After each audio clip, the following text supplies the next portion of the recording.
বিসমিল্লাহির রহমানির রহিম। আমি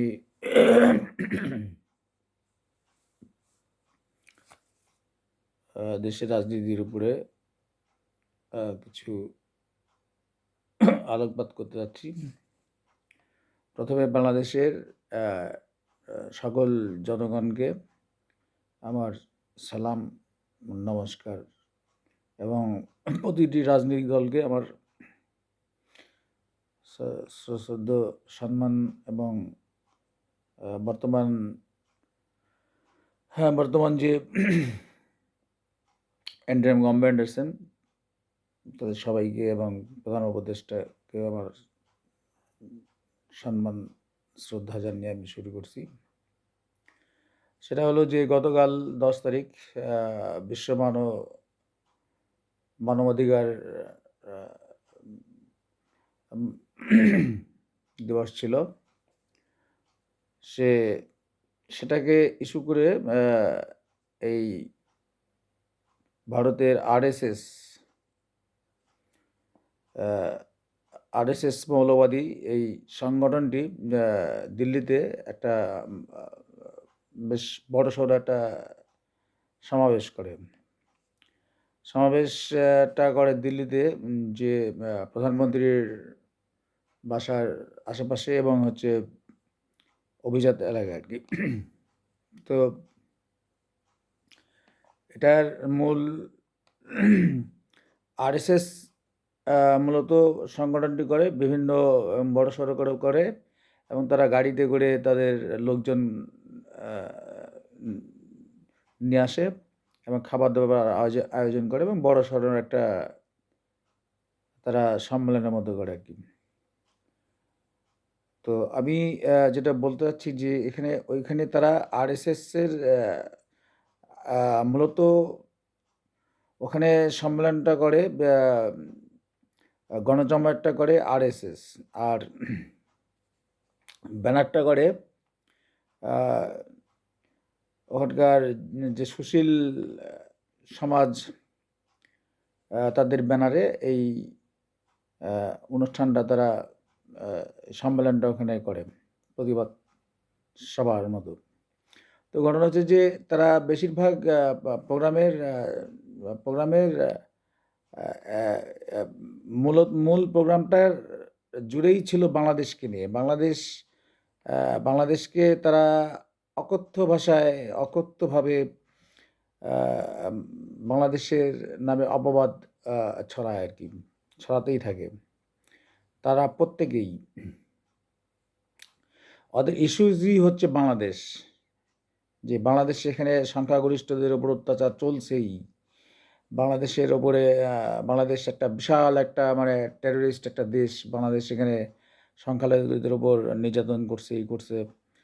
তো এগুলি হচ্ছে তাদের উম সারাটা সময় যে মিটিংটা করে সেই মিটিংয়ের এই বাংলাদেশকে নিয়ে তাদের আ হৈ-হুল্লোড় আর এবং হচ্ছে বাংলাদেশকে নিয়ে তাদের প্রতিবাদটা ছিল।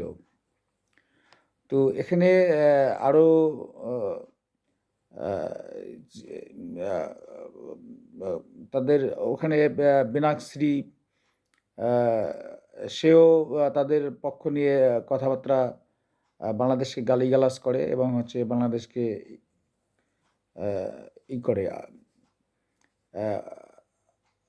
বাংলাদেশের বিরুদ্ধে প্রতিবাদ করে। যেমন বাংলাদেশে সে যখন এখানে ছিলেন, আ তিনি নাকি আ বাংলাদেশে যখন উনি ভারতের রাষ্ট্রদূত হিসেবে ছিল, তখন নাকি এখানে হিন্দুদের উপর ধর্ষণ করা হতো, এখানে হিন্দুদের অত্যাচার করা হতো। এই সমস্ত যে কথাবার্তা সে বাংলাদেশকে খুব নিম্ন পর্যায়ে নিয়ে যে কথাবার্তাগুলা সে বলছেন।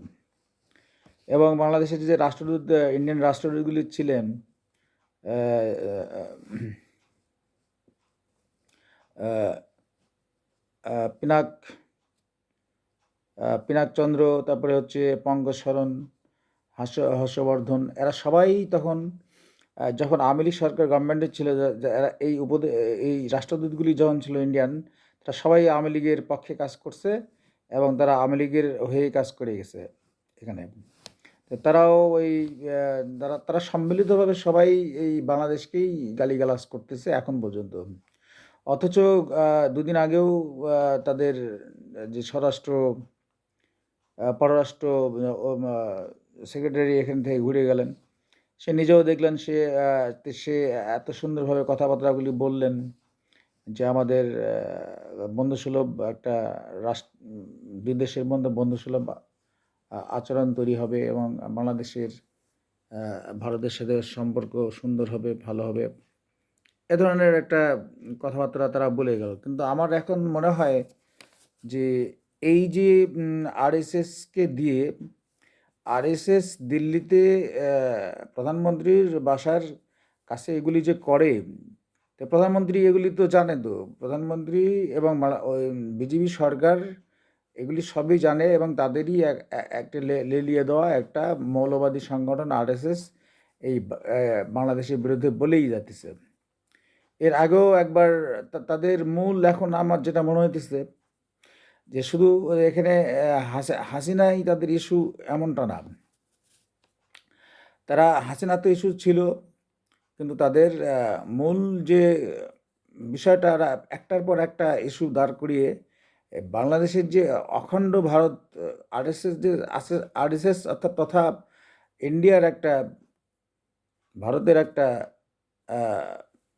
যে পরিকল্পনা, সেটা হচ্ছে যে ওই অখণ্ড ভারত তারা চায়, বাংলাদেশকে তারা ভারতের একটা অংশ হিসেবে ফিরে পেতে চায়। বাংলাদেশ, তারপরে হচ্ছে নেপাল, তারপরে হচ্ছে মালদ্বীপ, তারপরে হচ্ছে পাকিস্তান, তারপরে হচ্ছে যে কি বলে আফগানিস্তান, এগুলি তারা তাদের অখণ্ড ভারত হিসেবে এই আরএসএস তারা দাবি করে। তো বিষয়টা তো আসলে এরকম একটা ফাজলামি একটা বিষয় না, এটা তো একটা ফাজলামি বিষয় না। 47-এর দেশ ভাগ হয়েছে, তখন প্রত্যেকে হিন্দুস্থান, মুসলমানরা কে কোথায় থাকবে, এভাবে কিন্তু দেশ ভাগ হয়। তো তারা এখন এতদিন পরে যে এগুলি তুলতেছে, আসলে তো এখন আমার যেটা মনে হয় যে এখানে আওয়ামী লীগ, হ্যাঁ তাদের তো আওয়ামী লীগের প্রতি দুর্বলতা আছেই, শেখ হাসিনার প্রতিও তাদের দুর্বলতা আছে, কিন্তু ওদের মূল উদ্দেশ্য কিন্তু শেখ হাসিনা বা আওয়ামী লীগ বা অন্য কিছু না। ওরা আসলে, যেটা আমি এর আগে ভিডিওতে বলছিলাম, ওরা অখণ্ড ভারত চায়। যেমন এর আগে নেপালের সাথে এভাবে লাগছিল, শ্রীলঙ্কার সাথে লাগছিল, মালদ্বীপের সাথে লাগছিল, এখন শুরু করছে বাংলাদেশের সাথে। আর পাকিস্তানের সাথে তো প্রায় লেগেই থাকে, পাকিস্তানের সাথে পেরে ওঠে না। এখন এই যে আমাদের মতো এই ছোটোখাটো যারা ভাবে যে এদেরকে মনে হয় একটা ধমকি হামকি দিলেই এই দেশগুলি দখল করা যাবে, তো নেপালের সাথে যখন লাগে, নেপাল তখন তো তার যখন ভূখণ্ডের ওপর আঘাত আসে, অথচ নেপালে কিন্তু হিন্দুদের বসবাস অনেক বেশি, কিন্তু তারপরেও নেপালের সাথে এরকম শয়তানি বদমাশি করছে, জ্বালাইছে, শ্রীলঙ্কাকে জ্বালাইছে, মালদ্বীপকে জ্বালাইছে। তো তাদের সাথে তো আসলে কারো আমি ভারতের সাথে একটা গণতান্ত্রিক দেশ বলে ওরা, ভারতের সাথে কারোই আশেপাশের যে একটা এশিয়ার ভিতরে যে দক্ষিণ এশিয়ার যে কারোর সাথে তার ভালো সম্পর্ক নাই এই ইন্ডিয়ার সাথে। আর এতটা বেয়াদব। তো নেপালের যখন ভূখণ্ড নিয়ে যখন এই ঝামেলা বাঁধায় ভারত, তখন নেপাল কিন্তু কড়াভাবে তা ভূখণ্ডের ব্যাপারে কিন্তু তারা কিন্তু ঠিক জবাব দিয়ে দিছে, যার ফলে এখন নেপালের সাথে লাগে না, মালদ্বীপের সাথেও লাগে না, এখন বাংলাদেশের সাথে লাগছে।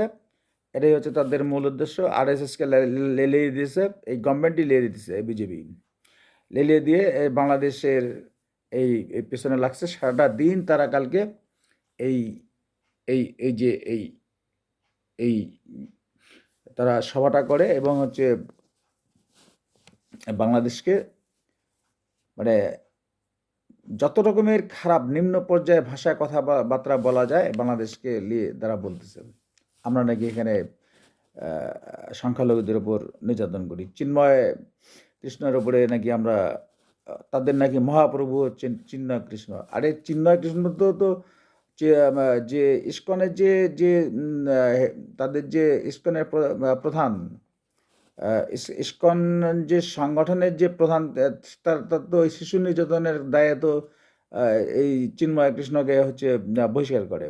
তারপরে লজ্জা করে না তাকে হচ্ছে তাদের মহাপ্রভু বলতে। তো যাই হোক, আমি যেটা বলতেছিলাম যে আসলে এগুলা কৃষ্ণ, ওই চিন্ময় কৃষ্ণ কিছু না, এখানে এখানে ওই অন্য কিছু না। তাদের ভারত ভাবছে যে ঘোলা পানির মধ্যে একটা মাছ শিকার করা। আমরা বুঝি ওগুলা। ওরা ভারত চাইতেছে যে এখানে আহ, ঘোলা পানিতে এই এই আওয়ামী লীগের সাথে বিএনপি বা বাংলা বর্তমান যে একটা গ্যাঞ্জাম লাগাই দিছে। আবার আওয়ামী লীগ থেকে থাকতে তারা সুবিধা পাচ্ছিলই, কিন্তু এখন একটা এক ইস্যুর ভিতরে আরেক ইস্যু ঢুকাই দিছে। সেটা হচ্ছে যে এখন আওয়ামী লীগ না, ঘটনা হচ্ছে যে দেশটাই লিয়ে নেবো, এরকম একটা অবস্থা। মানে দেশ একটা ছোট দেশ, এটা লিয়ে নিবে। কিন্তু আমি ভারতকে বলি যে এটার ব্যাপারটা অত সহজ না। ছোট মরিচের কিন্তু ঝাল বেশি, এটা মনে রাখতে হবে। আর ওই সেই দিন নাই যে আপনারা ইচ্ছা করলেই এই দেশ দখল করে নেবেন, আর এই দেশের লোকগুলা আঙুল চুষবে। এদেশের লোকেরা 20 কোটি মানুষ আঙুল চুষবে। তোমরা ওই রাজনৈতিকভাবে অনেক কথাই বলা যায়, কিন্তু বাস্তবে তো ওটা তো অত সম্ভব না। তোমরা আসো না কেন? তোমাদের তো বলছি তোমরা এখানে যুদ্ধ করতে আসো, এদেশ দখল করতে আসো। দেখি অখণ্ড ভারত কিসের, অখণ্ড ভারত আর কিসের কি? উত্তর কোরিয়া দক্ষিণ কোরিয়া ওরা তো একসাথে একসময় একসাথে ছিল। তো রাজনৈতিকভাবে তারা যখন আলাদা হয়ে যায়, তারা কি এক এক হয়েছে নাকি? তো পৃথিবীতে এরকম অনেক দৃষ্টান্ত আছে। তো আমি যেটা বলতে চাচ্ছি যে এই যে পাকিস্তানের সাথে পারে না, আর বাংলাদেশের সাথে লাগছে। আবার আরেকটা কথা তারা প্রায়ই বলে, এই ভারতের ইদানিং প্রতিটা সংগঠনই বলে যে ৭১ মনে করো, জুলুমবাজি বন্ধ করো। পশ্চিমবঙ্গেও এটা শোনা যায়, বা গোটা ভারতে এই স্লোগান ওরা তুলছে। ৭১ কি মনে রাখবো, আর কি হচ্ছে জুলুমবাজি কি বন্ধ করবো? আমরা কি জুলুম করি নাকি? কার সাথে জুলুম করি, কোথায় জুলুম করি, কিভাবে করি? আমরা কি এদেশের কোনো মানুষের জুলুম জুলুম করি? এখানে সংখ্যালঘু দেশে কেউ বলতে পারবে? সেদিন তো প্রধান উপদেষ্টা সবাইকে সব সংঘর্ষে বসছিল, কেউ তো বলে না যে এখানে জুলুম হয়। সবাই তো বলছে যে তারা এখানে ভালো, অনেক ভালো আছে এখানে। আর একটা কথা বলি যে ৭১ মনে করব, ৭১-এ কি হয়েছিল? যুদ্ধ হয়েছিল, স্বাধীনতা যুদ্ধ হয়েছিল। এই স্বাধীনতা যুদ্ধ তো আমাদের সাধারণ নিরীহ বাংলা বা মানুষ তো এগুলা স্বাধীনতা আমাদের লিয়ে এত মাথা ব্যথা ছিল না। ছিল কি? বরঞ্চ তোমাদের পাল্টে যখন পড়ছি, পাকিস্তানের পাল্টে থেকে আসে তোমাদের পাল্টে এখন পড়ছি। তোমরা কি করলে? ৭১-এ বিজয়ের পরে তোমরা এই দেশটাকে শহীদ জিয়াউর রহমান যখন তোমাদের কবল থেকে যখন দেশটাকে গড়তে লাগলো সক্রিয়তার ভিতর দিয়ে, বাংলাদেশকে তার সার্বভৌমত্বের ভিতর দিয়ে, তখন তোমরা শহীদ জিয়াউর রহমানকে মেরে ফেললে। তারপর এসে এই যে শুরু করলে আবার এই যে হাসিনাকে বসালে, হাসিনাকে বসায় দিয়ে তোমার নিজের একটা মানে অঙ্গরাজ্য বানিয়ে ফেলছিলে। এটা তো তোমাদের এটা তো আর ওই বাংলাদেশ যে একটা আলাদা দেশ সেটা মনেই হতো না হাসিনা যে কদিন ছিল। তো ওটাও তোমরা হচ্ছে একটা রাগ যে হচ্ছে যে হাসিনা ছিল, ওটা একটা অঙ্গরাজ্য হিসেবে ভারতের আছে নাকি? ওটা ফাজলামি মারার দিন শেষ হয়ে গেছে তোমাদের। ওই দিনগুলি ভুলে যাও। ভারতকে বলি যে ওই দিনগুলি ভুলে যাও। তোমাদের ওই ওই যে হাসিনা ছিল আরাম, আর এই ভূখণ্ডটাকে নিজের মনে মনে করতে, ওগুলো ভুলে যাও। আর আরএসএসকে দিয়ে এরকম দালালি করা বন্ধ করে দাও। সরকারকে বলি, এগুলো সম্পূর্ণ মোদির বিজেপি দলের এইগুলি কর্মকাণ্ড। এই বিজেপি যে পশ্চিমবাংলায় যে বিজেপি আছে, তারাও এই ধরনের কথাবার্তা বলে। বিজেপি আসলে এদের উদ্দেশ্য কিন্তু খুব খারাপ। খারাপ এটা এটা বোঝাই যায়। তারা আসলে ওদের ওদের মূল ভূখণ্ড নিয়ে হচ্ছে মাথা ব্যথা। তো নেপাল একবার জুতা মারছে না গালে ভারতের, মালদ্বীপও মারছে, বাংলাদেশেরটা বাদ আছে আর কি। তো তোমরা ভালো হয়ে যাও। আর একটা কথা বলি যে ৭১-এ যে তোমরা হেল্প করছো, এখানে এখানে মুক্তিযুদ্ধের ট্রেনিং দিছো, কিছু শরণার্থীদের ওখানে থাকতে দিছো। তোমরা তো গরিব দেশ, তোমরা তো আসলে ভারত তো গরিব দেশ। ওখানে কি এমন আশ্রয় দিয়ে আমাদের শরণার্থীদের খাওয়াইছো পড়াইছো, সেটা আমরা জানি। হ্যাঁ, তোমরা যেটুকু হেল্প করছো ৭১-এ, এই জন্য তোমাদেরকে আমরা হচ্ছে আহ, আহ, তোমাদের ধন্যবাদ দেই। লাস্টে শেষে এসে বিমান হামলা দিয়ে দেশের স্বাধীনতার এই জন্য আমরা তোমাদের হচ্ছে করি। কিন্তু এখানে তো যে আমাদের দেশে নিজে আমাদের দেশে যে ছেলেপেলেরা তো মুক্তিযুদ্ধ করছে, হ্যাঁ, যে জীবন তো দিচ্ছে এখানকারই যে হচ্ছে ৩০ লক্ষ মানুষ। তো সেটাও আমি বলতে চাচ্ছি না। এখন তোমরা তোমরা এমনভাবে কথা বলতেছো যে তোমরা আমাদেরকে অনেক সহযোগিতা করেছো স্বাধীনতার জন্যে, আমাদের কৃতজ্ঞতা বোধ নাই তোমাদের প্রতি। যে তোমাদের কিন্তু আমি বলি যে প্রতিটা জিনিসের লেন আর দেন থাকে, লেনদেন থাকে না? তো তোমরা যে ৭১ আমাদের সহযোগিতা করছো, আমাদের যে বাংলাদেশে বলো যে ৭১ যুদ্ধে সহযোগিতা করছো, সেটা তো তখনই শোধ হয়ে গেছে। বরঞ্চ তোমরা ক্ষতি করে দিয়ে গেছো আমার বাংলাদেশের। কিরম ক্ষতি করে দিয়ে গেছো সেটা তোমরাই ভালো বুঝো, আমরাও বুঝি। কিন্তু আগে আগে আগে তখন ৭১ সালের লোকজন অনেক নিরীহ ছিল। হ্যাঁ, তখন ওই বদমাস বঙ্গবন্ধু শেখ মুজিবুর রহমান এই দেশের লোকগুলাকে ইনফ্লুয়েন্স করে, মানে এই খামাখা একটা মানে যুদ্ধের কোনো প্রয়োজন ছিল না, হুদাইয়া একটা একটা যুদ্ধ করলো। কি কি যুদ্ধ করে আমাদের কি লাভটা হয়েছে? কোনো লাভ হয়েছে? কোনো লাভ হয়নি, বরঞ্চ যারা ক্ষতি হয়েছে। শেখ মুজিবুর রহমান তার বিটি মিলে দেশটাকে শেষ করে দিয়ে চলে গেছে। আর একটা জিনিস যে তোমরা যেটা বলো যে তোমরা ৭১ যুদ্ধ করে আমাদের একেবারে আমাদের একটা বিশাল উপকার করে ফেলছো, সেই ঋণ আমরা শোধ করে দিছি। কিভাবে শোধ করছি বলি। পশ্চিম পাকিস্তান, পূর্ব পাকিস্তান একটা দেশ ছিল, সেটা তোমাদের জন্য সমস্যা হচ্ছিল যে এই দুই পাকিস্তান যে এক জায়গায় থাকলে তো একটা শক্তি, এটার সাথে পারা যাবে না। ওই জন্যে এই এই এই এই এই ভূ রাজনৈতিকভাবে এই একটা দেশকে তোমরা দুটা ভাগ করে দিয়েছো। ভাগ করে দাওনি। এটা যত ক্ষতি হয়েছে, তোমরা যতটুকু উপকার করছো তার চাইতে ১,০০০ কোটি হচ্ছে আমাদের ক্ষতি হয়ে গেছে। তো তোমাদের ঋণ তখনই সেদ্ধ হয়ে গেছে। ওগুলার ৭১ মনে করবো, আর তোমার ওই আর আমরা কোনো জুলুমবাজিও করি না, এগুলি কথাবার্তা বলবে না, বলবে না। আর আরেকটা কথা হচ্ছে যে এই যে কথাবার্তাগুলো বলো, তোমাদের সেক্রেটারি এসে বলে যায় যে আমরা একটা সৌজন্যমূলকভাবে একটা দুই দেশের মধ্যে সমঝোতার মধ্যে আমরা হচ্ছে ই করবো, বন্ধুত্বপূর্ণ সম্পর্ক করবো। কিভাবে সম্পর্ক করবো? তোমাদের বিজেপি, তোমাদের সরকারই তো চায় না যে হচ্ছে হচ্ছে আমাদের সাথে তোমাদের ভালো সম্পর্ক থাকুক। তো নেপালের হাতে স্যান্ডেলের জুতার বাড়ি খাইছো না? মালদ্বীপের কাছেও খাইছো, আর পাকিস্তানের কাছে তো প্রায়ই খাও। আর এবার আমার বাংলাদেশটা কি বাদ আছে খালি ২০ কোটি মানুষ একে তোমাদের চামড়া তুলে ফেলে দেবে। ভারত তোমরা যত বড়ই হও গণতান্ত্রিক দেশ, তোমরা অগণতান্ত্রিক আচরণ করো সবসময়। তোমার মতো একদম নিচু নিচু জাতি আমি আশেপাশে কোন একটা দেশে আমি দেখি না এরকম। একটা দেশের সাথে তোমার সম্পর্ক ভালো না, না শ্রীলঙ্কা, না বা হচ্ছে হচ্ছে নেপাল, না হচ্ছে মালদ্বীপ, না বাংলাদেশ, নাকি পাকিস্তান, নাকি কোনো একটা দেশের সাথে তোমাদের সম্পর্ক ভালো না। সেবলা একটা বেয়াদব একটা দেশ।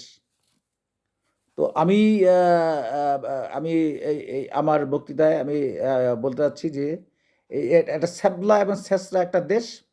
হ্যাঁ, এদের আমি আমার দেশের সরকারকেও বলি এবং বাংলাদেশের জনগণকেও বলি, আপনারা এগুলি নিয়ে ঘাবড়াবেন না। আপনারা আপনারা আপনাদের এই নিজেরা নিজেরা স্টেবল থাকেন, স্থির থাকেন।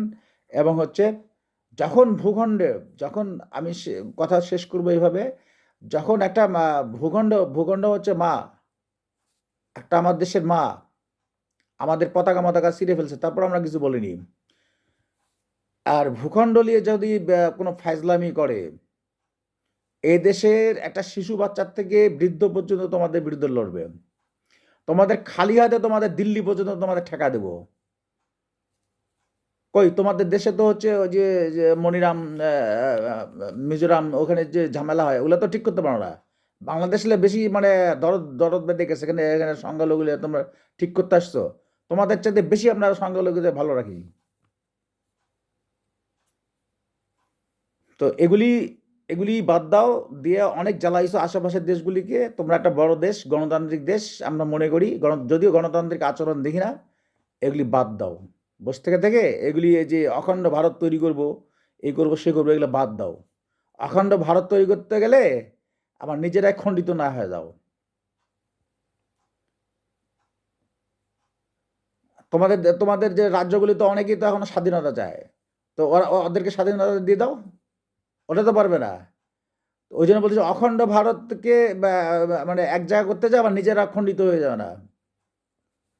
আর বাংলাদেশের সরকারকে বলি, এগুলি আপনারা সব দিকে খেয়াল রাখেন।